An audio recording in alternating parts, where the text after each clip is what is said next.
Hello and a very warm welcome to all of you listening. I hope that you are all fit and well. I also hope that you are enjoying this series as we examine the book of Daniel. Today we are going to begin chapter number 2, and our reading is the first 13 verses. So this is Daniel chapter 2, verses 1 to 13. Now in the second year of Nebuchadnezzar's reign, Nebuchadnezzar had dreams, and his spirit was so troubled that his sleep left him. Then the king gave the command to call the magicians, the astrologers, the sorcerers, and the Chaldeans to tell the king his dreams. So they came and stood before the king. And the king said to them, I have had a dream, and my spirit is anxious to know the dream. Then the Chaldeans spoke to the king in Aramaic, O king, live forever. Tell your servants the dream, and we will give the interpretation. The king answered and said to the Chaldeans, My decision is firm. If you do not make known the dream to me and its interpretation, you shall be cut in pieces, and your houses shall be made an ash heap. However, if you tell me the dream and its interpretation, you shall receive from me gifts, rewards, and great honor. Therefore tell me the dream and its interpretation. They answered again and said, Let the king tell his servants the dream, and we will give its interpretation. The king answered and said, I know for certain that you would gain time, because you see that my decision is firm. If you do not make known the dream to me, there is only one decree for you. For you have agreed to speak lying and corrupt words before me till the time has changed. Therefore tell me the dream, and I shall know that you can give me its interpretation. The Chaldeans answered the king and said, There is not a man on earth who can tell the king's matter. Therefore no king, lord or ruler has ever asked such things of any magician, astrologer or Chaldean. It is a difficult thing that the king requests, and there is no other who can tell it to the king except the gods, whose dwelling is not with flesh. For this reason the king was angry and very furious, and gave the command to destroy all the wise men of Babylon. So the decree went out, and they began killing the wise men. And they sought Daniel and his companions to kill them. This is the word of the Lord.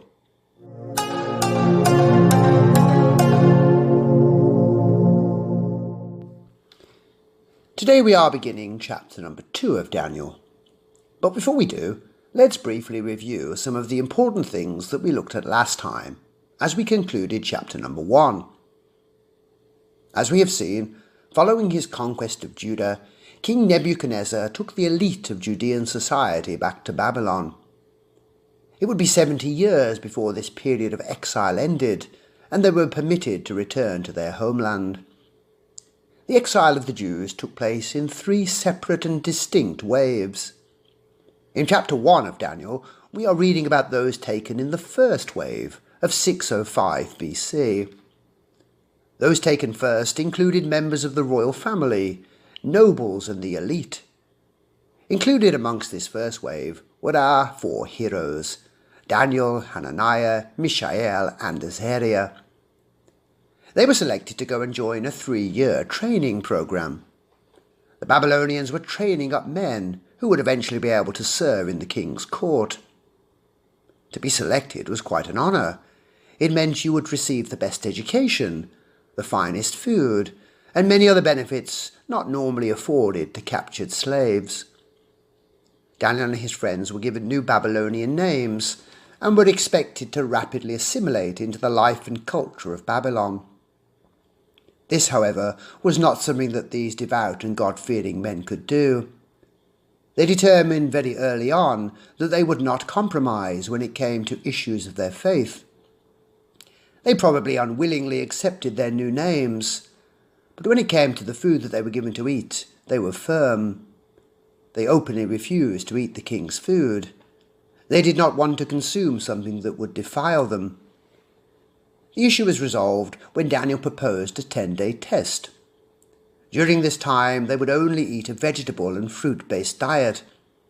At the end of the test, their physical health and appearance would be assessed. God, as we saw, blessed their decision to remain faithful to him, and at the conclusion of the test they looked better and healthier than all of the other students. They were permitted to forgo the king's food and eat a vegetable-based diet. We then jumped forward to the end of the training period. 3 years of intense study was now over. It was time to graduate. Daniel and his friends are brought before King Nebuchadnezzar, who was to interview them personally. As I said last week, they are being prepared to work in his palace, so Nebuchadnezzar wants to be sure that these men have the intellect and skill required. They will serve as his advisors, so no doubt he wants to be assured that they can provide him with good, sound advice. Once again, we read that God blessed these men. In particular, we read that he gave them knowledge and skill in all literature and wisdom, and Daniel had understanding in all visions and dreams. They are there in every way exceptional graduates. As a consequence, the interviews with the king go very well. He is greatly impressed by these young men. They were all at the top of the class. In fact, they were far superior, 10 times better, than all the magicians and astrologers who were in all of his realm. Just pause there for a moment. These young men, who were probably in their late teens at this time, were far better, wiser and more knowledgeable than men who had perhaps devoted many years, or even a lifetime, to the acquisition of wisdom. All this after only 3 years of training? What on earth is the explanation for this? Only God is able to do this. Nebuchadnezzar then has no hesitation in giving them all jobs at the royal court. That these young foreign men were given such important positions certainly rankles some of the others in the court. They are intensely jealous of Daniel and his friends. It seems grossly unfair that these foreigners should be rewarded like this. However, despite their plots against him, Daniel will go on to enjoy a very long and fruitful career in the civil service. We actually know how long he served in this capacity. Chapter 1 ends by telling us that he served until the time of King Cyrus. As I said to you last time, King Cyrus, also known as Cyrus the Great, was the king of Persia. His forces conquered Babylon in 539 BC. So if Daniel began work in 608 BC and finished in 539 BC, that means he worked as a civil servant for a staggering 63 years. Today we are moving on to chapter number 2, and the chapter starts by telling us all about a troubling dream experienced by King Nebuchadnezzar.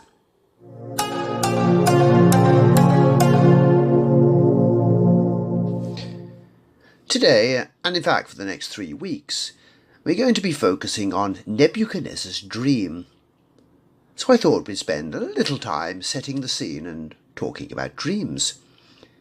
Do you ever experience particularly vivid or realistic dreams?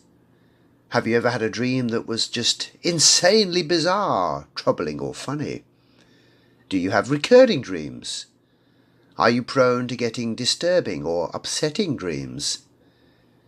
Dreams are fascinating things that have always defied explanation. In ancient Egypt, dreams were seen as a way to communicate with the gods and to receive divine guidance.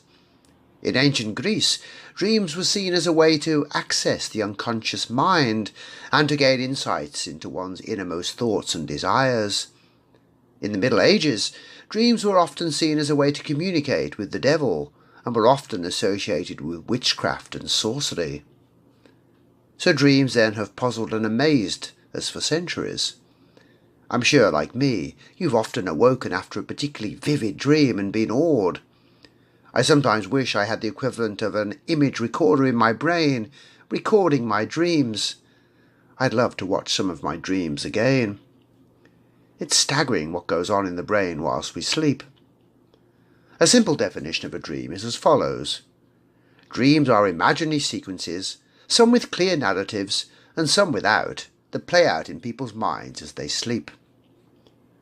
Most dreams consist of a series of images, sensations and emotions, and that range from pleasant and exciting to boring or even terrifying.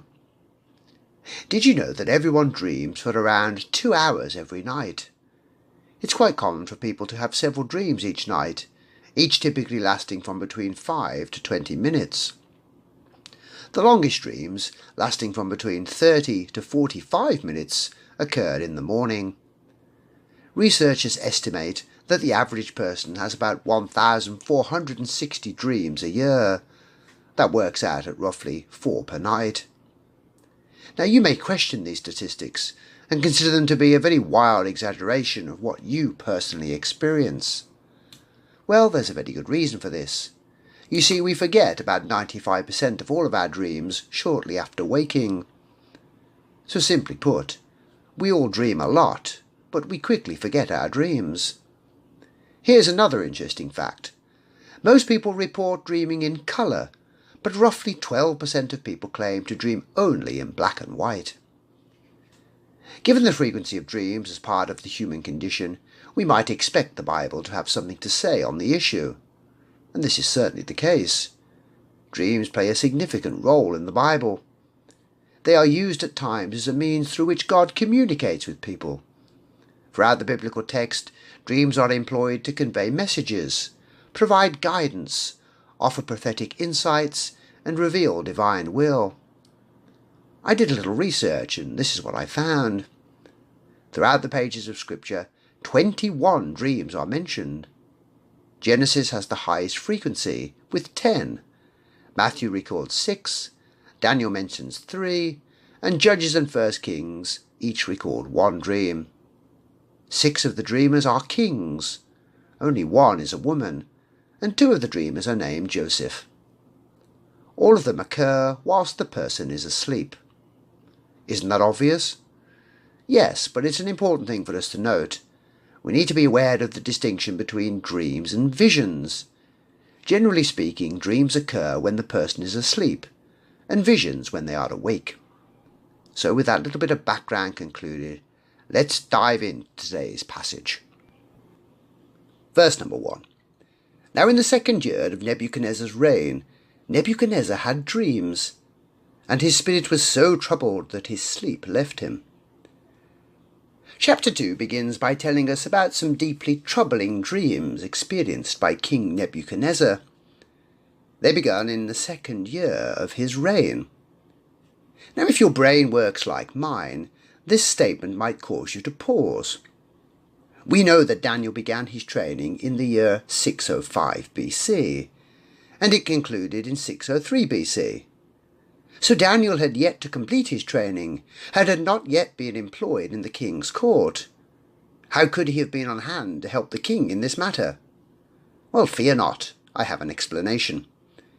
It's all to do with how the Babylonians counted or measured a monarch's reign.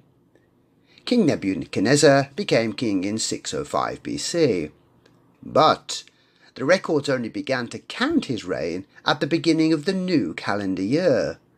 So 604 was his first official year as king, 603 BC was his 2nd year, and this was the year Daniel and his friends graduated. Problem solved. We've mentioned Nebuchadnezzar on a number of occasions, but never really fleshed out his character. So let me tell you a little bit about this man. He is, without question, one of the best-known Old Testament villains. He conquered Jerusalem, destroyed Solomon's temple, and took many Jews captive. He is also respected as being a great general or military tactician. Under him the Babylonian Empire grew and expanded. He also has a well-earned reputation for being a particularly cruel and vicious man, though of course this was far from unusual in the ancient world. One story taken from 2 Kings will illustrate just how cruel he could be. Judah at that time was being ruled by the client king Zedekiah. Zedekiah decided to rebel against Babylonian rule. Things for him sadly did not go well. The city of Jerusalem fell and King Zedekiah fled with his troops. He was pursued and captured. As a punishment, Nebuchadnezzar had Zedekiah's sons killed before him. Then he had his men gouge out Zedekiah's eyes. The intent was that the final thing that he would remember seeing in this world was his sons being killed. You can read about this in 2 Kings chapter 25. So Nebuchadnezzar then was not a very nice man. King Nebuchadnezzar was also known to roast people over fires and watch them burn as they were flayed to death. So he was unquestionably a cruel and barbaric man. But this is only half the story. He was in truth a complex character. You see, he also promoted art and architecture. Under his rule, the city of Babylon became an architectural wonder. It was a city full of beautiful buildings and outstanding works of art. He also had the renowned hanging gardens constructed. Anyway, back to the account. We learn that Nebuchadnezzar was plagued by a series of, or perhaps a recurring, distressing dream. We will later discover that this dream was sent by God. The Lord in his wisdom planned to use his faithful servant Daniel to describe and interpret the dream. In this way, God's name would be glorified, and Daniel and his friends would be honoured and rewarded.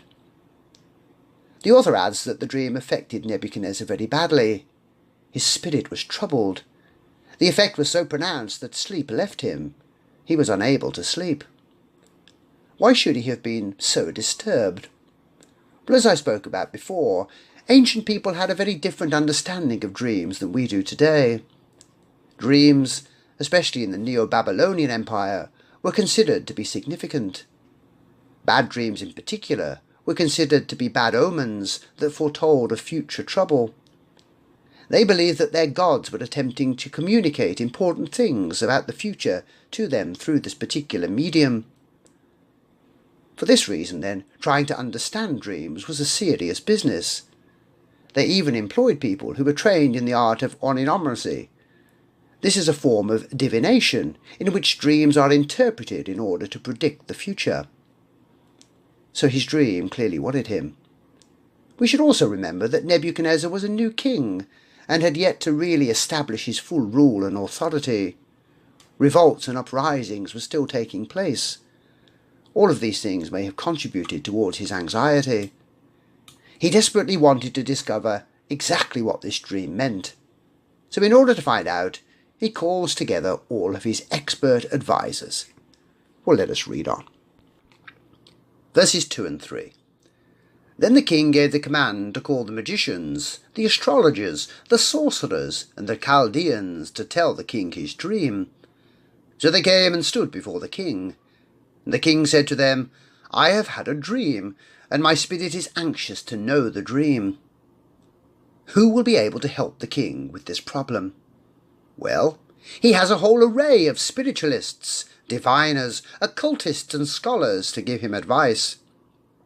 To be on the safe side, and to cover all possible bases, and to ensure that he gets an answer, he calls all of them to come and counsel him.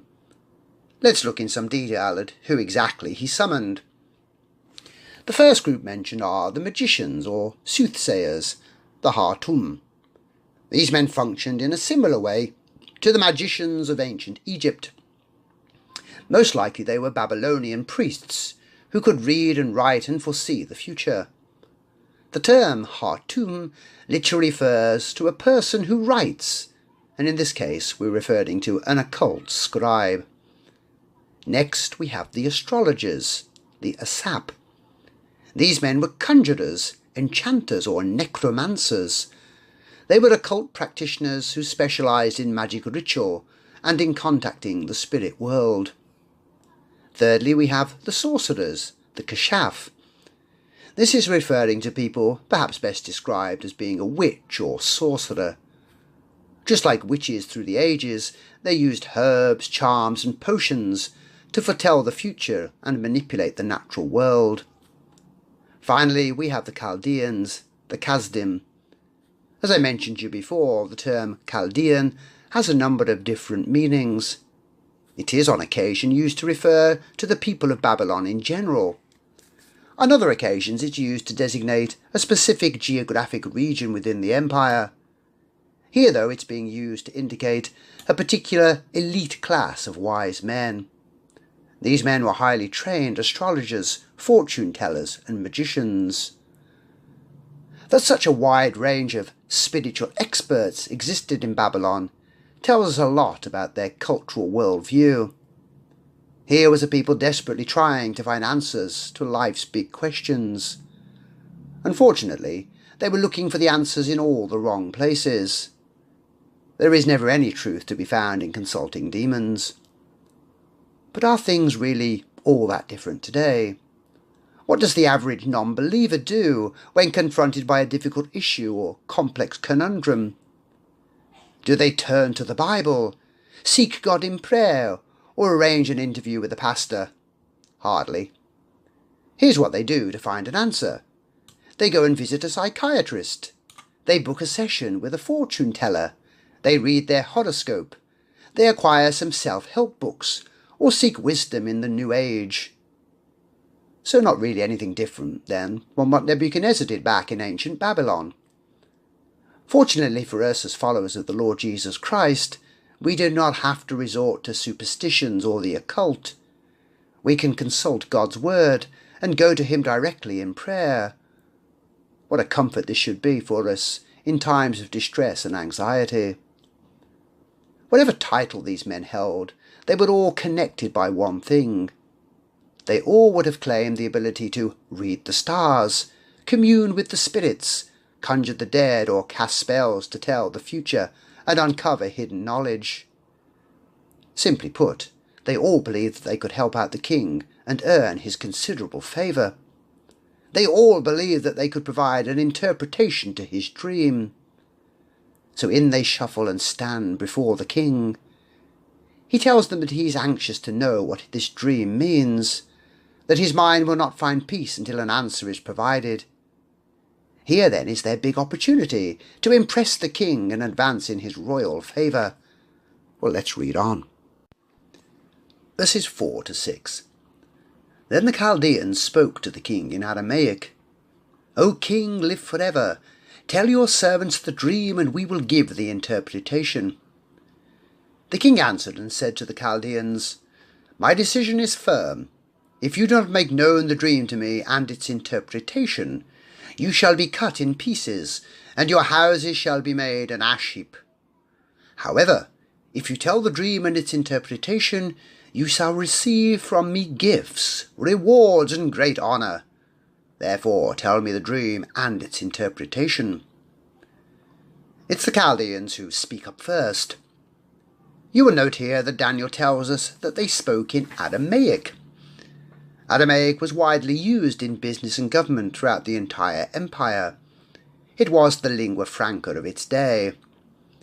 I mentioned back in my introduction to Daniel about the unique construction of the book of Daniel.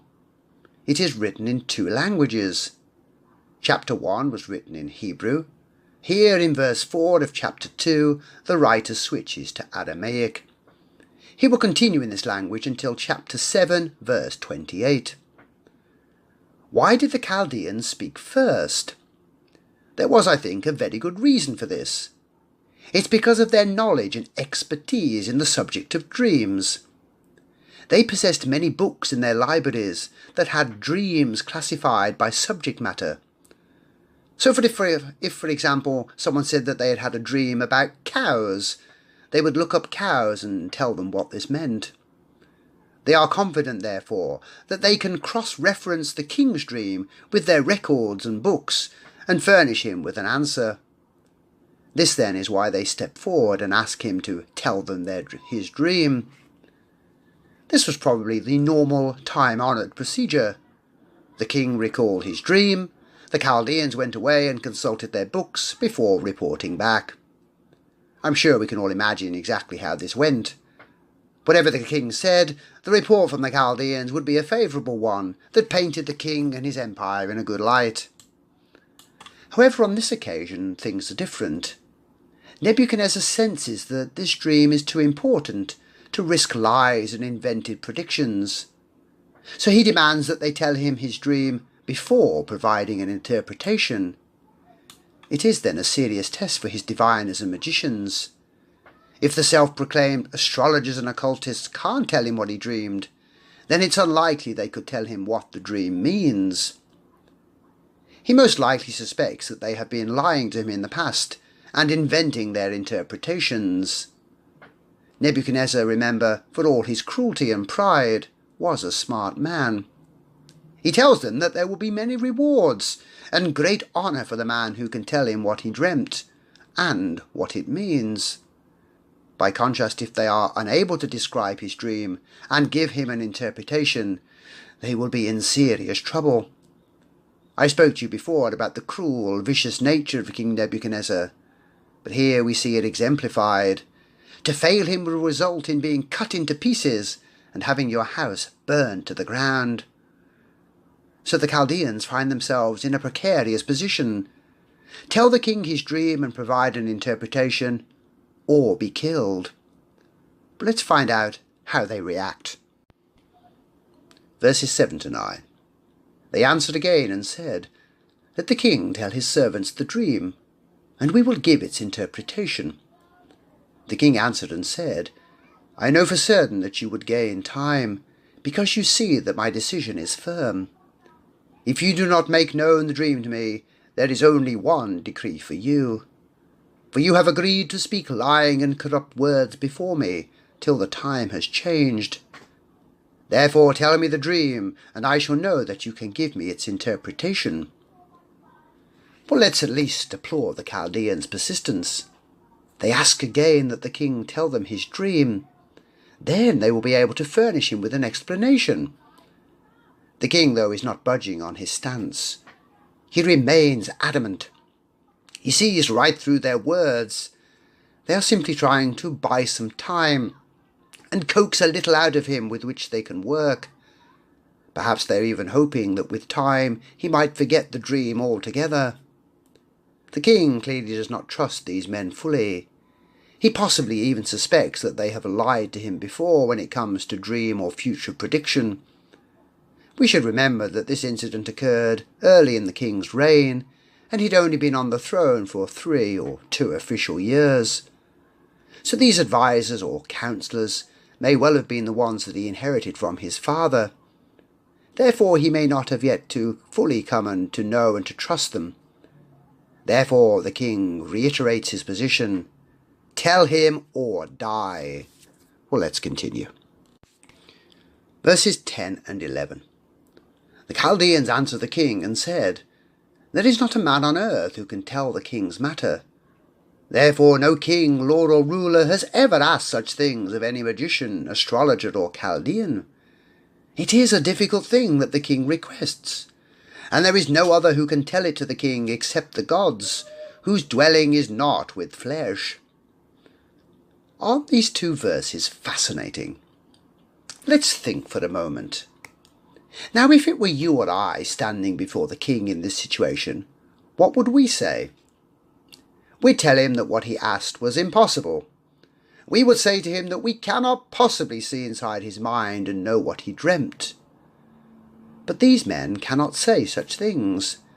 These men had developed a whole body of knowledge, a whole system that prospered on the belief that they could interpret dreams and predict the future. They believed that with their occultic knowledge, divining what would happen was indeed possible. They had devoted their entire lives to the pursuit of such information. But look at what they are actually admitting here. Allow me to paraphrase what they say. We cannot do what you ask, Your Majesty. It's completely impossible for one human being, even an occultic practitioner like us, to see inside the mind of another human being. Only, are you ready for their startling admission? Only a divine being can do this. This, of course, will later on open up the door for Daniel to reveal to Nebuchadnezzar the power of the God of Israel. They further add to this by saying that what the king asked was unprecedented. This is not how they are used to working. They claim that no king, lord or ruler has ever made such an unreasonable demand of his seers. Basically, they are chastising the king for making such an unreasonable demand. How do you suppose the prideful and arrogant Nebuchadnezzar will react to such a claim? Well, exactly as you'd expect. Let's read on. Verses 12 and 13. For this reason the king was angry and very furious, and gave the command to destroy all the wise men of Babylon. So the decree went out, and they began killing the wise men, and they sought Daniel and his companions to kill them. I do not imagine that ancient tyrannical rulers had a great deal of patience. They were used to being showered in praise and affection, and having people obey them instantly. So the Chaldeans stalling for time, and then accusing him of being unfair, does not please the king. He reacts in a very predictable way by becoming furiously angry and violent. He orders that all the wise men of Babylon be rounded up and killed. Now, we cannot be absolutely sure, but it seems likely that this edict only included the city of Babylon itself. These, after all, were the people that were summoned to help him. It seems grossly unfair to think that wise men many hundreds of miles away would be killed.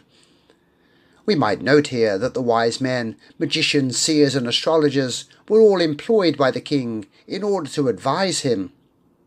Therefore, for this reason, they lived in or near to the capital city of Babylon. Once the order has been passed, soldiers are dispatched to arrest and then execute the wise men. Arrest warrants are also issued for Daniel and his 3 friends. Why, you might ask, were they included here? After all, they were not summoned to advise the king on this particular matter. Well, we know that they were recent graduates. We might describe them as being novices or trainees working for the king, and this was why they had not been summoned directly to assist the king. However, they were employed as royal advisers. This was why they were unfairly included in this all-inclusive decree for the slaughter of wise men. We do not have any kind of time frame for how all of this played out, but it seems likely, given the king's rage and impetuous nature, that the killing began almost immediately. This, after all, was not an era in which people were arrested, put in jail, and then several months later had a trial. This may also explain why it was that Daniel and the others were unaware of what was going on. Let me emphasize here a very important point. That Daniel and his friends were included here in the list of those to be killed does not mean that they were engaged in the same kinds of wicked occult practices that were used by these other wise men. Daniel and the others never practiced any form of divination. They were simply included because of their status as wise men and royal advisers. Well, next time, Lord willing, we will see God reveal Nebuchadnezzar's dream to Daniel. Let's conclude today's sermon by thinking about what we can learn from today's account. Lessons to learn. I have one lesson that I've drawn from today's study. It's this: trust and faith in the right things. I remember many years ago when I first came to Korea, riding in someone's car. Affixed to the front mirror was what looked like a strip of paper with some Chinese characters scribbled on it. Puzzled, I asked the driver what it was. She told me that it was a good luck charm. When she had passed her driving test, her father had visited a shaman and paid him for a charm to keep her safe as she drove. You're probably aware of the shaman and their place in Korean culture.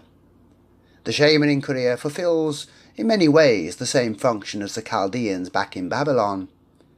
They serve or act as an intermediary between this world and the spirit world.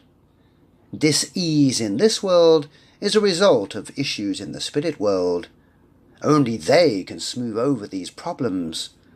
This is at least what they claim. Do not be fooled. What they offer is an illusion, a deception, a game.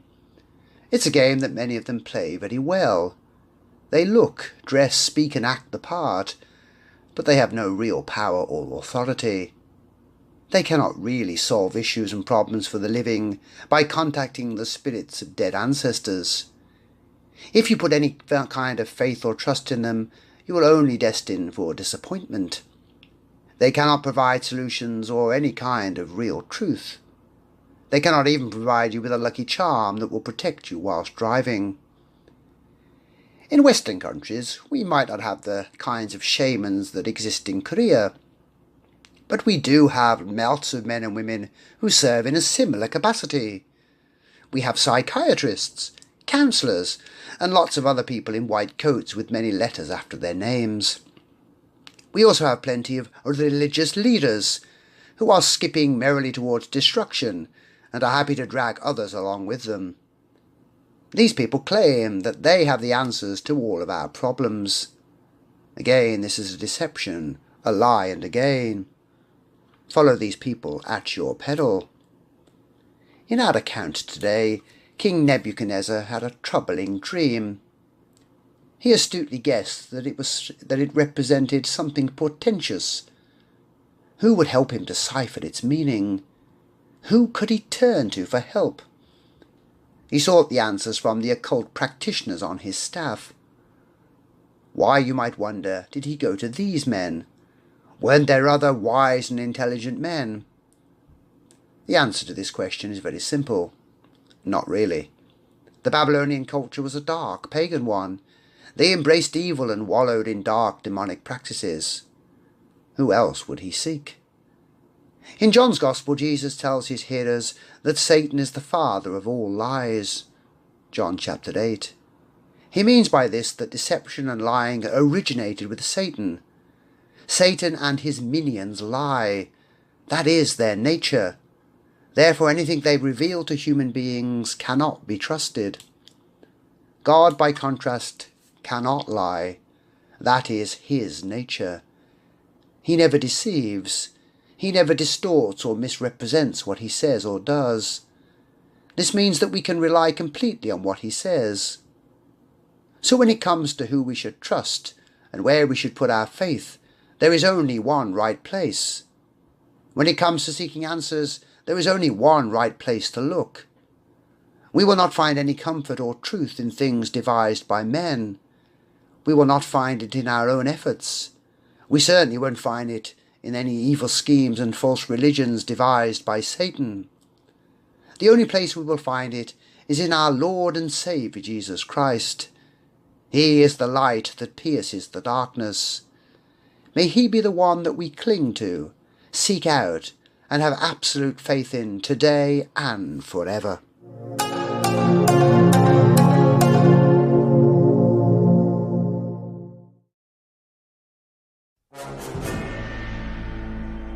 Now in the second year of Nebuchadnezzar's reign, Nebuchadnezzar had dreams, and his spirit was so troubled that his sleep left him. Then the king gave the command to call the magicians, the astrologers, the sorcerers, and the Chaldeans to tell the king his dreams. So they came and stood before the king. I have had a dream, and my spirit is anxious to know the dream. Then the Chaldeans spoke to the king in Aramaic. O king, live forever. Tell your servants the dream, and we will give the interpretation. My decision is firm. If you do not make known the dream to me, and its interpretation, you shall be cut in pieces, and your houses shall be made an ash heap. However, if you tell the dream and its interpretation, you shall receive from me gifts, rewards, and great honor. Therefore, tell me the dream and its interpretation. Let the king tell his servants the dream, and we will give its interpretation. I know for certain that you would gain time, because you see that my decision is firm. If you do not make known the dream to me, there is only one decree for you. For you have agreed to speak lying and corrupt words before me till the time has changed. Therefore tell me the dream, and I shall know that you can give me its interpretation. There is not a man on earth who can tell the king's matter. Therefore no king, lord, or ruler has ever asked such things of any magician, astrologer, or Chaldean. It is a difficult thing that the king requests, and there is no other who can tell it to the king except the gods, whose dwelling is not with flesh. For this reason the king was angry and very furious, and gave the command to destroy all the wise men of Babylon. So the decree went out, and they began killing the wise men. And they sought Daniel and his companions to kill them. Then, with counsel and wisdom, Daniel answered Arioch, the captain of the king's guard, who had gone out to kill the wise men of Babylon. He answered and said to Arioch, the king's captain, "Why is the decree from the king so urgent?" Then Arioch made the decision known to Daniel. So Daniel went in and asked the king to give him time, that he might tell the king the interpretation. Then Daniel went to his house and made the decision known to Hananiah, Mishael, and Azariah, his companions, that they might seek mercies from the God of heaven concerning this secret, so that Daniel and his companions might not perish with the rest of the wise men of Babylon. Then the secret was revealed to Daniel in a night vision. So Daniel blessed the God of heaven. Blessed be the name of God forever and ever. For wisdom and might are his, and he changes the times and the seasons. He removes kings and raises up kings. He gives wisdom to the wise and knowledge to those who have understanding. He reveals deep and secret things. He knows what is in the darkness, and light dwells with him. I thank you and praise you, O God of my fathers.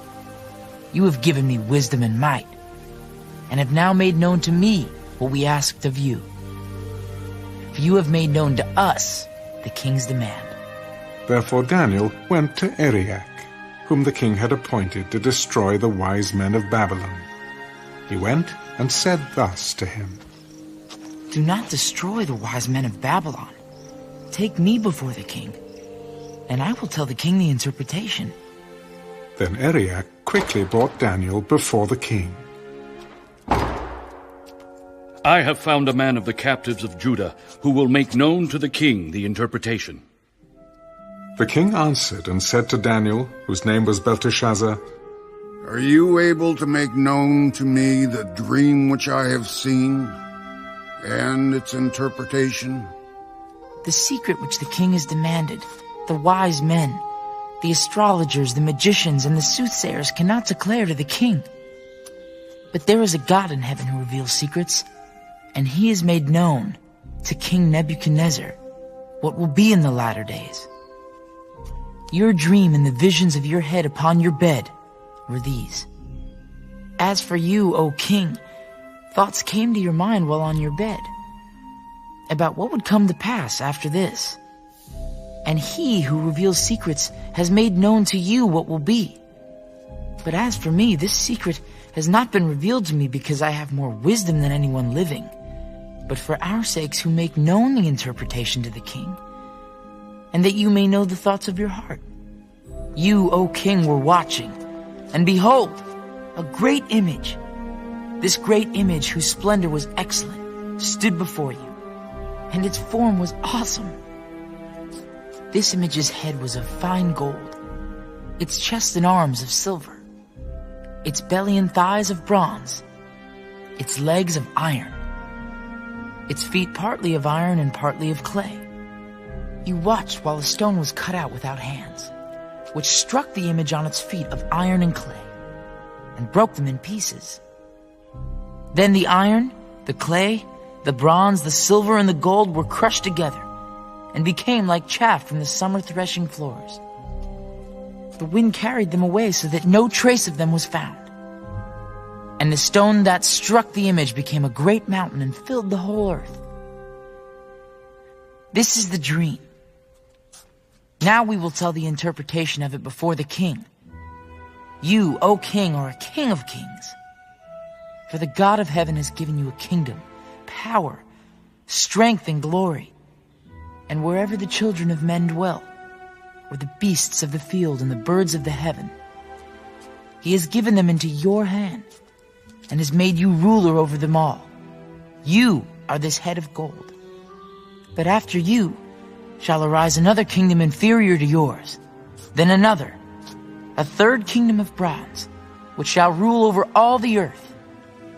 And the fourth kingdom shall be as strong as iron, inasmuch as iron breaks in pieces and shatters everything. And like iron that crushes, that kingdom will break in pieces and crush all the others. Whereas you saw the feet and toes, partly of potter's clay and partly of iron, the kingdom shall be divided. Yet the strength of the iron shall be in it, just as you saw the iron mixed with ceramic clay. And as the toes of the feet were partly of iron and partly of clay, so the kingdom shall be partly strong and partly fragile. As you saw iron mixed with ceramic clay, they will mingle with the seed of men, but they will not adhere to one another, just as iron does not mix with clay. And in the days of these kings, the God of heaven will set up a kingdom which shall never be destroyed. And the kingdom shall not be left to other people. It shall break in pieces and consume all these kingdoms, and it shall stand forever. Inasmuch as you saw that the stone was cut out of the mountain without hands, and that it broke in pieces the iron, the bronze, the clay, the silver, and the gold, the great God has made known to the king what will come to pass after this. The dream is certain, and its interpretation is sure. Then King Nebuchadnezzar fell on his face, prostrate before Daniel, and commanded that they should present an offering and incense to him. Truly your God is the God of gods, the Lord of kings, and a revealer of secrets, since you could reveal this secret. Then the king promoted Daniel and gave him many great gifts, and he made him ruler over the whole province of Babylon, and chief administrator over all the wise men of Babylon. Also Daniel petitioned the king, and he set Shadrach, Meshach, and Abednego over the affairs of the province of Babylon. But Daniel sat in the gate of the king.